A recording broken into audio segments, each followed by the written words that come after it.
সম্মানিত দর্শক বন্ধুরা, আজকের রেসিপি আমি বেগুনি ভাজি করব।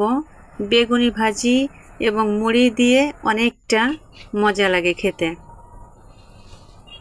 প্রিয় বন্ধুরা, প্রথমে আমি যে বেসনটা গুলিয়েছি, পেঁয়াজ, রসুন, শুকনো মরিচ, লবণ, হলুদ দিয়ে সুন্দর করে মাখিয়ে নিয়ে বেগুনটা কেটে লবণ দিয়ে মাখিয়ে রাখছিলাম। এরপর বেসনের ভিতরে ভিজিয়ে এটা তেলে ভেজে নিচ্ছি।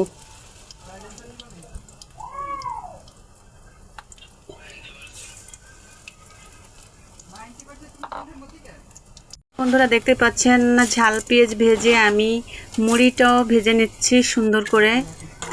মুড়িটা অবশ্য একটু নরম হয়ে গেছে, ফের ভেজে নিচ্ছি। ঝাল পেঁয়াজে খেতেও অনেকটা টেস্ট হবে।